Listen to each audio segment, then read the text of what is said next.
It is the 7th day of May 2018. Welcome to New Vision TV News around Uganda. I am Rathina Seja. Here we look at stories making headlines across the country, and we kick start off this bulletin from Jinja District. The Speaker of Parliament, Rebecca KADAGA, has castigated the ban on the recruitment of health workers, which she said undermines the country's target of attaining the Sustainable Development Goal 3. The Sustainable Development Goal 3 requires countries to ensure healthy lives and promote well-being of all at all ages. KADAGA, who was the chief guest at the commemoration of the International Day of the Midwife at Jinja Senior Secondary School on Saturday, asked legislators to collectively battle the ban and ensure the human resource gaps in the health sector are filled. The day was celebrated under the theme Midwives Leading the Way with Quality Care. Moving on to BUVUMA District, the Bishop of Mukono Diocese, James William SSEBAGGALA, on Thursday donated 0.5 million shillings to the clergy on BUVUMA Island. The consignment included bicycles and a motorcycle. SSEBAGGALA handed over 30 bicycles to the lay readers and a motorcycle to the BUVUMA parish priest, the Reverend David Katenya.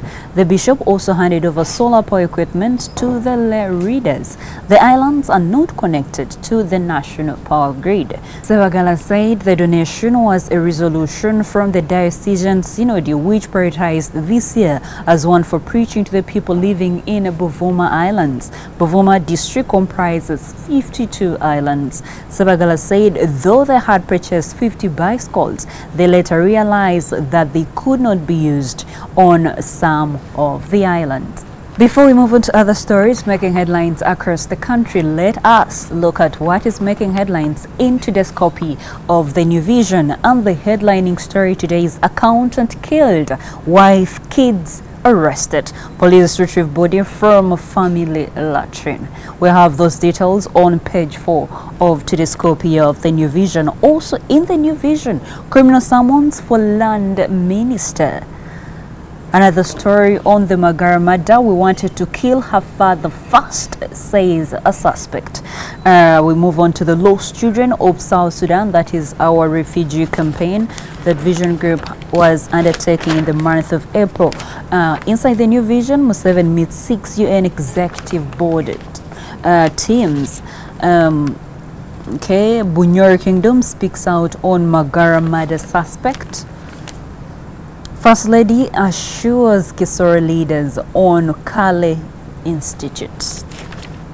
We have all these stories making headlines in today's copy of the New Vision.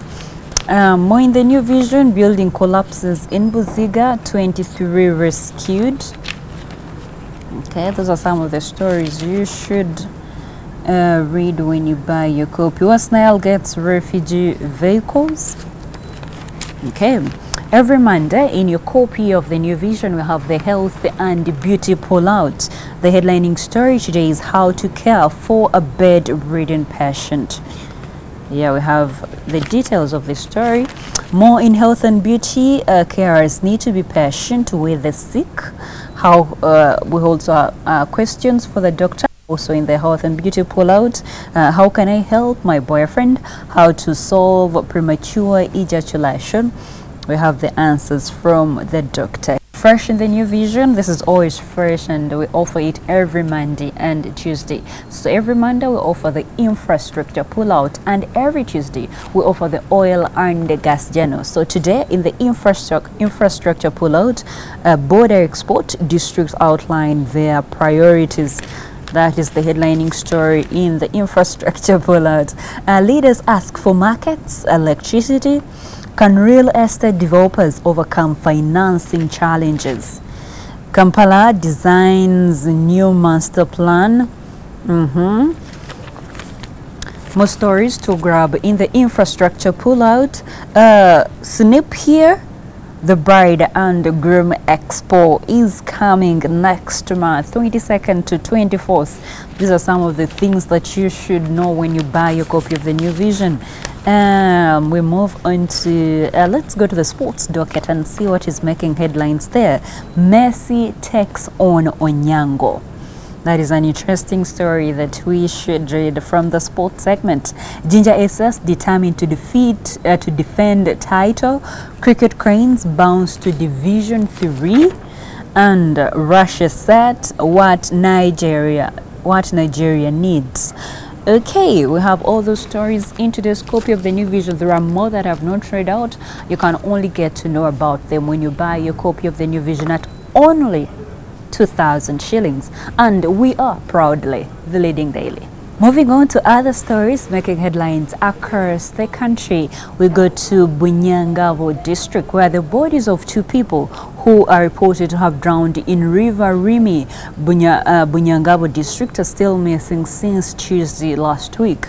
Mustafa Mugisha, a relative of the victims, say they have been searching for the bodies, but they have not been found yet. Mugisha said Mweru Kamumpantani, a 55-year-old, and Samuel Kahayika Kikamuhura, 60 years, drowned in River Rwimi in Chibito sub-county, Bunyangabo district. The 2 were residents of Kabatunda zone in Chabarungira sub-county, Busongora North County, Kasese district. More than 10 people reportedly escaped death after they were carried away and deposited on the banks of the fast-flowing River Rwimi. Mugisa say they got information that most of the victims tried to cross the river after it had flooded, and some were under the influence of alcohol at the time. He said the locals had mobilized a group of youth to retrieve the bodies, but they had not recovered any because of the depth of the water. Zefa Bwambala, resident of Kabatunda in Chabarungira, said several other people had drowned in the river, and that since the start of the year, over 5 people from the area had drowned and several livestock had been killed.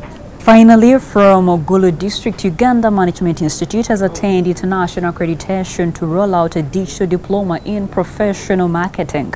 Programs that will be digitalized are Chartered Institute of Marketing and Chartered Institute of Logistics and Transport, which are all UK-based.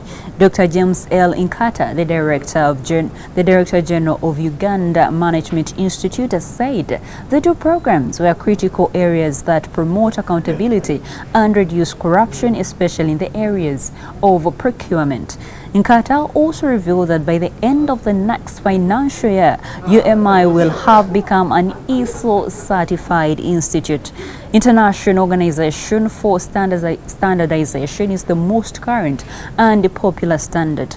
Organizations use the standard to demonstrate the ability to consistently provide products and services that meet customer and regulatory services.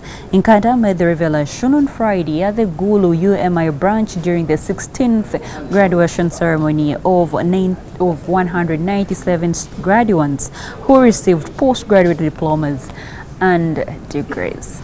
And that's all we had for you. Thank you for watching. Be sure to catch more news updates and other programs here on New Vision TV by visiting our website www.newvision.co.ug/video. I am River Rwimi.